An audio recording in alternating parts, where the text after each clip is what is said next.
In Glassboro, New Jersey, a little community half an hour south of Philadelphia, there's a statue right by the road as you drive into town. It's of a man named Henry Rowan. He liked to be called Hank.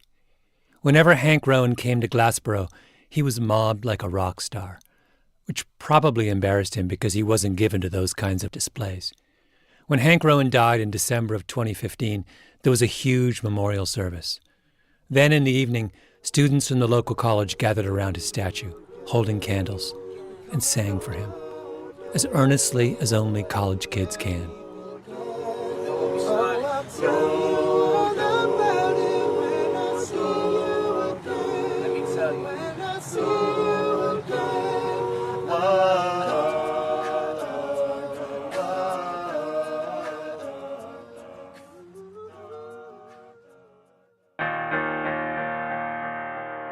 My name is Malcolm Gladwell. You're listening to Revisionist History, my podcast about things overlooked and misunderstood.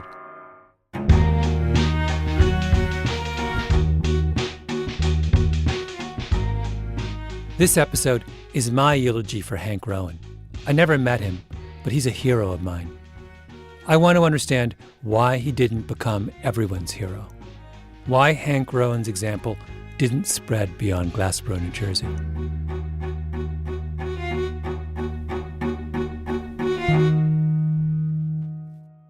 He was 6'1" or so, not a huge football player size, and 180 pounds, thin but not skinny, and had a loud voice, strong presence, and he was. What was his management style like?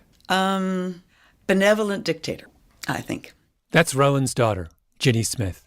She now runs the company her father started in 1953. It's called Inductotherm. It's right off the New Jersey Turnpike.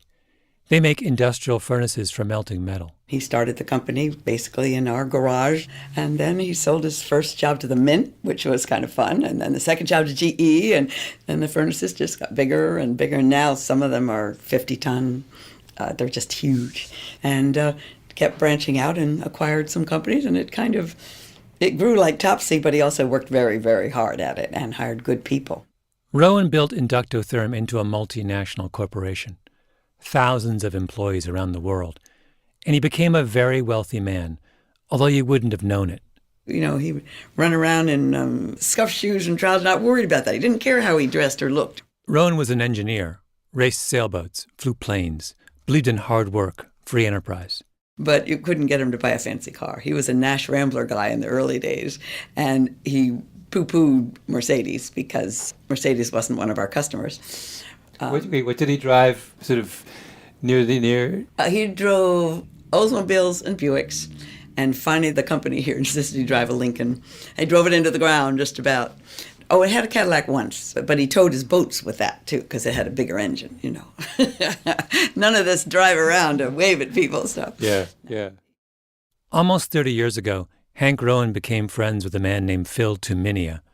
Tuminia was head of development for the local college, Glassboro State, just down the road, a little university started back in the 1920s on 25 acres. Tuminia would drop by and see Rowan on his way up to Trenton. Everyone involved with Glassboro and Rowan has their own version of this story. But here's how Rowan remembered it in an interview he gave a few years before he died. It's with Don Farish, who's the former president of Glassboro State. He asked Rowan how he first got involved with the college. Well, I think we blame it all on Phil Tuminia. Because he came to see me and asked if I might make a donation to the scholarship fund of $1,500. Right. Well, that sounded easy, $1,500, so we gave him $1,500. And you know what? He came back. Tuminia wanted Rowan to give money to the business school, which was pretty dilapidated. So he pushed that for a while, and finally I said, Phil, I have zero interest in your school of business. What this world needs is more engineering, how to make things. We have to produce.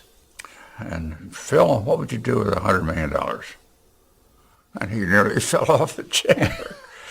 But that's how we got to that level, and that was the beginning. So you're the one that suggested the $100 million figure, not yeah, he was talking about 10. I see.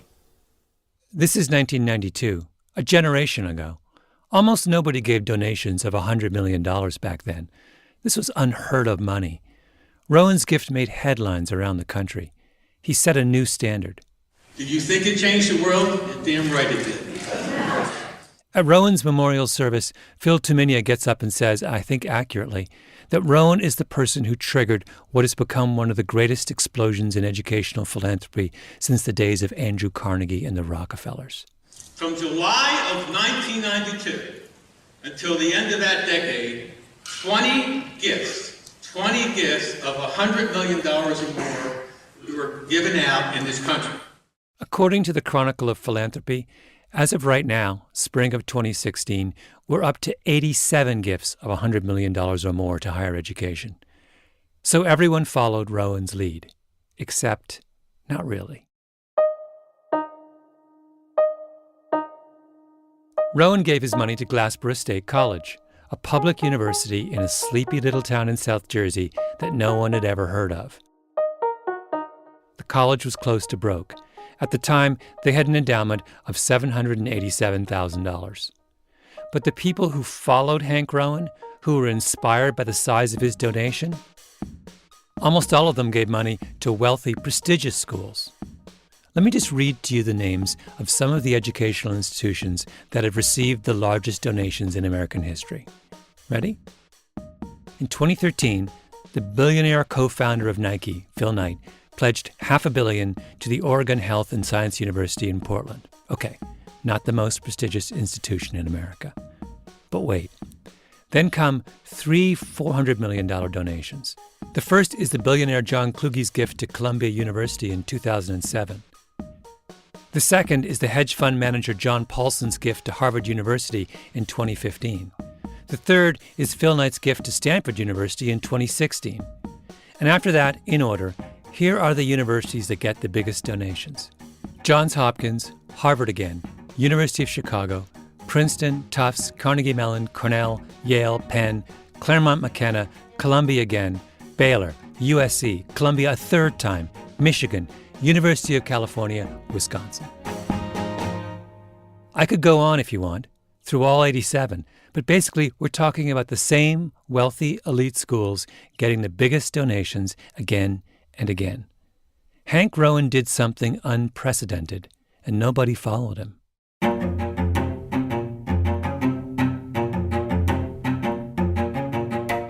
This episode is the third in my three-part revisionist history mini-series, re-examining the promise of higher education.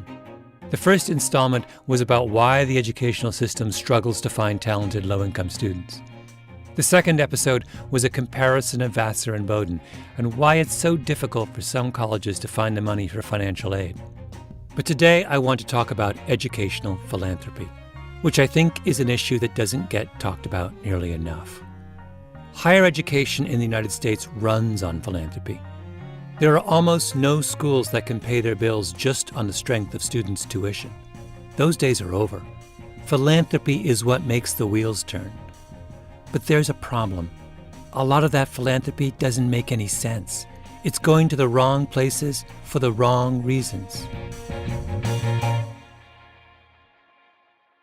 Those of you who follow me on Twitter will know that I'm obsessed with this issue. After John Paulson gave his $400 million to Harvard in 2015, I had a kind of Twitter meltdown, sending tweet after tweet, including, "It came down to helping the poor or giving the world's richest university $400 million it doesn't need. Wise choice, John." And then, "If billionaires don't step up, Harvard will soon be down to its last $30 billion. Then when Phil Knight gave $400 million to Stanford, I got called up for comment by the New York Times. I said that Stanford was part of a crazy arms race and ought to cut its endowment in half and give the balance to schools that actually need the money. The next day, I got an email from the president of Stanford, John Hennessy. He wanted to get together and convince me I was wrong. So I talked to him, and we'll get to that conversation in a minute. For now, I will only say that I was completely baffled by my talk with Hennessy. It was as if he and I were speaking different languages. I understand the people who give money to those who need money. The people who give money to those who already have all the money they need, I don't understand that. What are they thinking?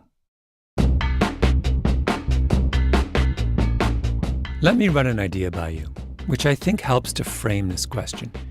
It has to do with soccer. Actually, the difference between soccer and basketball.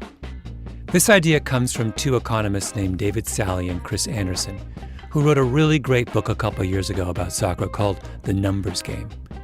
One of the questions they asked was, what matters more if you want to build a great soccer team? How good your best player is, or how good your worst player is? And their answer was, in soccer, what matters is how good your worst player is. Soccer is a game where if you get a single goal, if you just happen to be lucky, that goal may hold up. That's David Sally. And so mistakes turn out to be a very important part of soccer as a team sport. That leads you to think about, well, mistakes more often happen or more often produced by weaker players on the pitch. Sally's argument goes like this. A soccer team has 11 players on the field at any one time. Suppose one is a superstar, and your worst player is maybe only 45% as good as the superstar. Because soccer is a sport where everyone on the field depends on everyone else, that 45% player can make one mistake and completely negate the skill of the best player. You can have 8 beautiful passes in a row, but if your worst player, your 45% player, botches the 9th, then all the previous 8 beautiful passes are all wasted. That's right. And because of the nature of soccer, those 8 beautiful passes may have only increased your likelihood of victory by a small percent, but then it goes right back to zero because somebody turns the ball over. Sally and Andersen did a statistical analysis. They looked at the top soccer clubs in Europe and showed that if those teams upgraded their poorest players instead of their best players, they would score more goals and win more games. A lot more. Soccer is a weak link game. Yes, having a better superstar was, of course, better, but actually having a better end of the bench or 11th guy on the pitch was actually more influential to whether you won matches or not. Which would be the exact opposite of basketball. Yeah. Basketball is probably the opposite end of the continuum from, if you think about soccer as maybe the weakest link sport, basketball is probably the most superstar-driven team sport that we have. Even the greatest basketball teams often have 1 and sometimes even 2 players who are barely better than mediocre. What matters in basketball is not how good your 5th player is, it's how good your superstar is. It's a strong link game. Think about Lionel Messi, maybe the greatest soccer player of his generation, versus Michael Jordan, the greatest basketball player of his generation.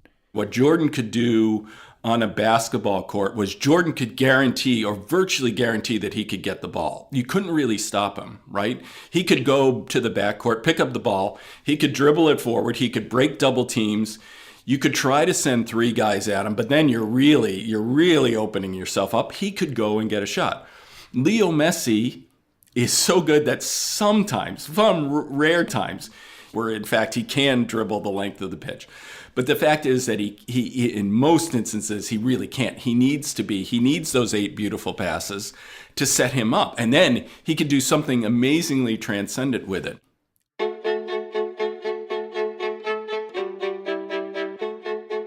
I think the weak link, strong link distinction is incredibly useful in making sense of certain kinds of problems. Suppose I said to you, for example, here's $50 billion. Spend it in a way that makes air travel in the United States more efficient. The last thing you would do is to go to Denver, which has that big, gorgeous new airport, and make it even bigger and even more gorgeous. No, you'd go to the worst and most crowded airports in the country, LaGuardia, Newark, Kennedy, and make them better. Because every single day, delays at Newark and LaGuardia and Kennedy ripple across the country and delay planes everywhere. You'd spend all $50 billion in New York. If you do that, you're essentially saying air travel in the United States is a weak link problem. We're limited by how good our appalling New York airports are, more than by how good our best airports are. Here's another example. One of the great puzzles of the Industrial Revolution is why it began in England. Why not France or Germany? One theory is that England was lucky enough to have more geniuses than anyone else, like James Watt, who invents the steam engine. But there's an economist named Joel Mokyr who makes a really compelling argument that England's advantage is that it had way more craftsmen and skilled engineers and experienced and mechanically minded backyard tinkerers than anyone else. Those were the people who were able to take those inventions and perfect them and make them useful. Mokier is saying that the Industrial Revolution was a weak link phenomenon, not a strong link phenomenon. And because Britain had more craftsmen than France or Germany, that meant Britain had a huge advantage. So what's Hank Rowan? Hank Rowan is a weak link guy. He wants to make a difference, to make his country a better place. And he thinks the best way to do that is to improve the 45% player, not the superstar. He thinks America is soccer, not basketball. You're a graduate of MIT. Right. Here he is again in the interview with Don Farish of Glassboro State.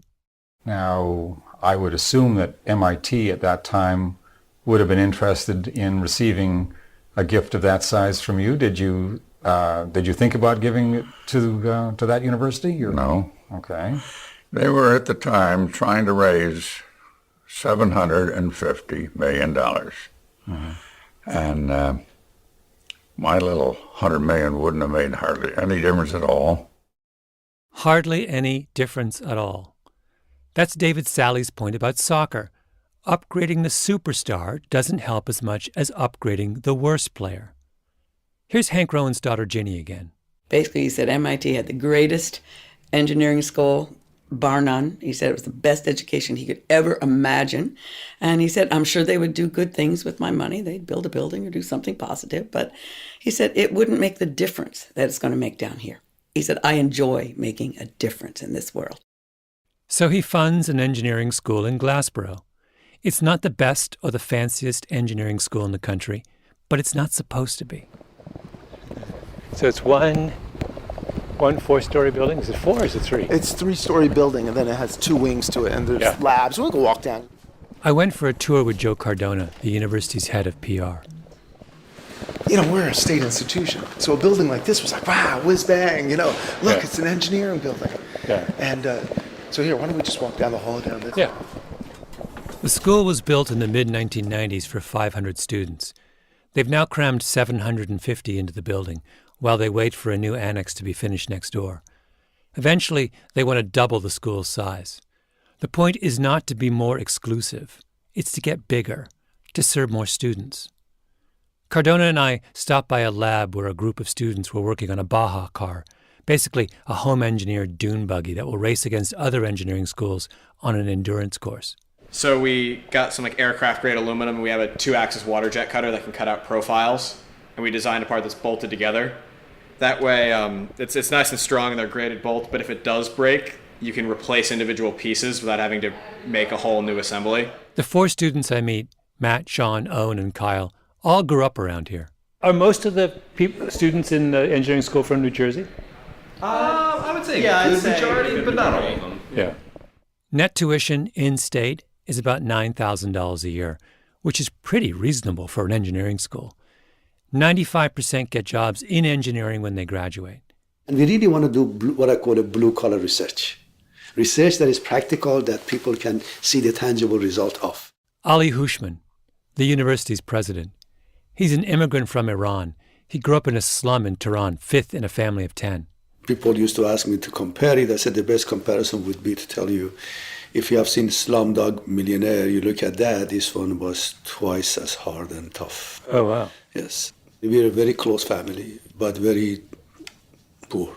I mean, poor to the extent that you would walk in the streets without shoes. Hushman runs marathons, which is kind of what you'd expect, right, for someone who made it out of the slums of Tehran. A typical student at the engineering school, where are they from? Can you give me a kind of profile of a profile of a kid from engineering? A father is a fireman. A mom is a teacher. The kid has been going to a public school. He's from 40 miles from here, and he's just a brilliant young man or woman, gone through public school and got great scores, and very much focused. He's you, in other words. Yes. School full of Ali. Yes. Yeah. That's the beauty of it, Malcolm. That's why I say it's a blue-collar university. Now, I'm convinced by Ali Hushman and by Hank Rowan. I think American society really is soccer. We're so interdependent and we need so many perfect passes to score a goal that our challenges are weak link, not strong link. What matters is how good our 11th player is, not our first. We're in a second industrial revolution, and the lesson of this one isn't any different from the lesson of the last one. But it's really hard to get people to accept weak link arguments. David Sally, the economist who studied soccer, says he'll go to some billionaire oligarch who owns an English Premier League team and say, don't spend your £80 million on one superstar player. Spend it on 4 pretty good players at £20 million each. But the oligarch doesn't want to hear that. If the oligarch is only worried about winning soccer matches, I can sell that. That's believable. Oligarchs buy teams for many other reasons, including wanting to hang out with really good-looking soccer strikers and wanting to sell a lot of shirts. A weak link strategy is not going to be the most glamorous thing. And that's the problem. Superstars are glamorous. Nobel Prize winners are glamorous. Regional universities in rural South Jersey and solid, capable midfielders are not. What people remember are the unbelievably beautiful goals. It's a brilliant run from Messi. Did he go all the way? It's one of the great Copa del Rey final goals. They may not realize that the 7 maybe less glamorous passes that set up that 8th beautiful through ball were maybe arguably just as important, but they were much more mundane and they just involved simple movement to open spaces, and people don't adequately value that. When we asked ourselves the question, what could Stanford do to make a better contribution to the world? We quickly converged on building a scholarship program that would bring the most talented students and prepare them to be leaders in the world, to lead on attacking the important problems. John Hennessy, president of Stanford University since 2000, widely considered one of the greatest presidents in Stanford history. As I began to think about the end of my term as president, I started to think, was there something else perhaps we could do where we could build on everything we've put in place at Stanford and offer something that would be a great thing for the world? Not long before we talked, I took a walk across the Stanford campus, and it's like entering a shrine to higher education. Everything is gleaming, gorgeous, groomed, green. That's all Hennessy's work. He's transformed the school, doubled the endowment from $11 to $22 billion, made it into maybe the greatest university in the world. When we talked, he was just about to retire and thinking about his legacy. Many people, myself included, became increasingly concerned about what we saw as a void in great leadership around the world, in the public sector as well as in the private sector. Hennessy decided he wanted to start a graduate program, kind of like the Rhodes Scholarship. Every year, it would bring 100 of the brightest, most accomplished college grads from around the world to Stanford and let them apply their minds to the problems of the world. He goes to his deans, then his trustees. Everyone loves the idea. And then over the summer, last summer, I went to Phil Knight and explained the idea to him, and he was enthusiastic about it and came back a month later and said he'd help us make it happen. Remember, Phil Knight is the co-founder of Nike, a billionaire many times over, and a serious philanthropist. How did you pick Phil Knight as someone to approach? Was he the first person you approached? I knew Phil had been concerned about leadership globally. He and I had had a good working relationship. So he ends up giving $400 million. How does one arrive at that number? Is that a number you suggested to him, or? It's roughly half. I mean, our goal is somewhere in the 750 to 800 to implement the entire program, secure it permanently. And so I think in the past, finding a naming gift that of that scale is probably necessary, and then you can find gifts to fill in the rest of it. It was my criticism of the Phil Knight donation that led Hennessy to get in touch with me. He wanted to explain his thinking, which is John Hennessy wants to do a great thing for the world. So he sets up an $800 million graduate program for 100 elite students. He's the anti-Rowan, right? Hank Rowan wanted to start at the bottom and tries to lift as many people up as possible. Hennessy starts at the top and lavishes $800 million on the most exclusive group he can find. Rowan is a weak link guy. His world is soccer. Hennessy is playing basketball, and he wants to focus his billions on the superstars. In the time you've been at Stanford, the endowment went from what? From 11 to 22, is that right? Yeah, probably about 11 to 22, right. Most of that's endowment returns, not mostly gifts, but there's some gifts in there too, obviously. How much is enough for an institution like Stanford? How much is enough? I think if our ambitions don't grow, then I think you do reach a point where you have enough money. And I would hope that our ambitions for what we want to do as an institution, both in our teaching and our research, grow. In other words, there really isn't such a thing at Stanford as enough money. The school's ambitions are always growing, so its endowment should too. Just because you already have more resources than almost anyone else doesn't mean you should stop collecting even more resources. Hennessy is a hardcore strong linker. Hypothetically, if, Bill Gates or Larry Ellison came to you and said, I'm giving you $10 billion. I'm retiring and I'm giving it all. My will says everything goes to Stanford. I mean, would you say we don't know, we don't need it? Or would you say we can put that money to good use? Well, first of all, I don't think either Larry Ellison or Bill Gates is going to give me $10 billion unless I tell them exactly what I'm going to do with it and how I'm going to make it a good investment. And since I know both of them, I can tell you they won't. They won't do it. Could you make an argument to Larry Ellison that you could put, if he gave you $10 billion, you could put it to good use? $10 billion. Just to put us in the ballpark, because I worry sometimes that Americans get a little jaded about big numbers, $10 billion is a few billion more than the gross domestic product of Barbados and $4 billion shy of the gross domestic product of Jamaica. Basically, I'm asking, what would happen if someone gave you, Stanford, the average economic output of an entire Caribbean country for a year? Tax-free, by the way. The guy who gives the $10 billion gets to write it off, and every dollar Stanford earns on that $10 billion, they get to keep.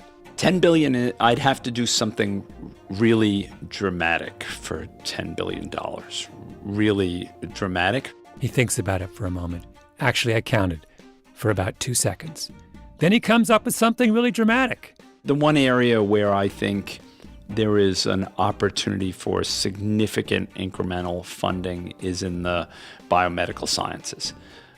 If that were an endowment, for example, so you're throwing out $500 million a year, I could find a way to spend $500 million a year in biomedical research.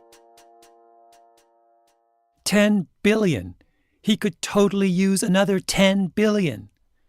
At this point, I'm just curious. I mean, I've read about strong-link thinkers in books, but I've never actually talked with one before. So I keep posing more and more far-fetched scenarios. Do you ever imagine that a president of Stanford might go to a funder and say, at this point in our history, the best use of your money is to give to the UC system, not to Stanford? The UC system is the University of California system. 10 schools: Berkeley, UCLA, San Diego, Davis, Santa Barbara, etc. Maybe the finest group of public universities in the world. If you listen to the previous episode of Revisionist History, the one about Vassar, I talked about the New York Times Access Index. It's a ranking of 180 universities in the U.S. according to how good a job they do in finding, educating, and financially supporting low-income students. Right now, Vassar comes in 8th. Well, 6 of the first 7 spots on that list are University of California schools. Stanford has 16,000 students. The UC system has 238,000 students. So I'm asking John Hennessy, might there ever be an instance where he might tell a would-be super philanthropist, look, we've already got $22 billion in the bank, higher than the output of 2 Caribbean countries, and it's earning us a couple of tax-free billions every year. Your dollar would go further at the public institutions down the street, since they educate 222,000 more students than we do with a fraction of the endowment. I'm not holding Hennessy to his answer. I'm not looking for him to make a solemn pledge. I'm just asking. Well, that would be a hard thing to do, obviously, to turn them away. And I think the other question we'd be asked is, how can I have confidence that they'll use my money well? Which the president of Stanford is not in a position to vouch for, I think. Now, I realize he has institutional loyalties.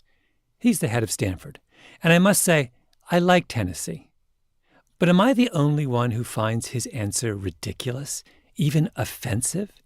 He's suggesting that he can't guarantee that the UC system may be the most successful and socially progressive public university system in the world. He can't guarantee they would use that money well? As opposed to what? As opposed to spending $800 million on a boutique graduate program for 100 elite students a year? That kind of using money well? It is the preeminent scholarship program. You'll get the best and brightest young men and women from around the world who will receive a graduate education at the world's best university. When this program is established, that's the promotional video for the Scholarship Fund. You just heard Phil Knight talking about it. You can watch all 4 minutes and 23 seconds of it at revisionisthistory.com. It's impressive. Lots of drone aerial shots of Stanford's spotless palm-lined avenues. But let's do the math on the scholarship. Hennessy's plan is to fund it from the proceeds of investing $800 million. It's an endowment. The usual rule of thumb is that an endowment gives you about 5% a year, so $40 million. And with 100 students a year in a 3-year program, that comes out to $133,000 per student. $133,000 per student per year. Are precious metals also involved? Helicopters? Are they doing this on a beach at St. Bart's? When Hennessy announced this scholarship, he gave an example of the kind of issues that perhaps these mega scholars could tackle. He thought that they could look at the effects of the $100 million gift that the Facebook founder Mark Zuckerberg gave to the Newark, New Jersey public school system. Newark historically has some of the worst public schools in the country. And I guess the reason Hennessy thought Zuckerberg's gift needed to be studied was that there's a feeling among some that the donation hasn't had quite the impact people thought it might. This is the exact quote Hennessy gave to the New York Times. Nobody understood the real difficulty in making significant change in the public education system. The first thing that the Strong Link guy wants to do with his crack team of $800 million scholars is critique the weak link decision to spend $100 million on poor kids. A billionaire gives a fortune to an elite school in order to understand why another billionaire's donation to a poor school isn't working out. And what if Stanford's mega million-dollar scholars can't answer that question? Should another billionaire give even more money to an even more elite school to answer the question of why the $400 million gift to study the $100 million gift hasn't worked out? Please stop me before I tweet again. I'm not saying that the Strong Link approach is never appropriate. I grew up in Canada in the 1970s, and at that time, the country had lots of good universities. But there was a feeling that what the country needed was at least one world-class science and technology university. So they created that, the University of Waterloo, and it was a great idea. But the United States today is not Canada in the 1970s. It does not suffer from an excess of egalitarianism. It suffers from the opposite problem. Its strong links have never been stronger. And when you make strong link arguments at a time like now, you end up sounding ridiculous. Just listen. February 2014. The billionaire hedge fund manager Ken Griffin gives $150 million to Harvard. It's to support Harvard's financial aid program. Here's what the president of Harvard says. Ken Griffin's extraordinary philanthropy is opening Harvard's gates wider to the most talented students in the world, no matter their economic circumstances. And here's what Ken Griffin says. My goal with this gift is to make sure, and this is the exact quote, that our nation's best and brightest have continued access to this outstanding institution. Now, let me remind you, at the time of Griffin's gift, Harvard had an endowment of $36 billion. So a billionaire gives $150 million to an institution that has an endowment of $36 billion because he thinks the school needs help opening its gates wider to the most talented students in the world. Because he's worried that $36 billion might not be enough to ensure continued access to this outstanding institution. These two comments were not off-the-cuff remarks. I'm reading them from the official Harvard press release. Trained professionals perfected those quotes. Smart, Harvard-educated people approved them. They probably sat down in teams around a long oak antique conference table dating back to the 1800s and came up with what they thought was the most compelling justification for why giving another $150 million to Harvard is a good idea. Is that the best they could come up with? We're talking because I, as you know, have been critical of I'm part of the backlash, I guess. Back to my conversation with John Hennessy of Stanford.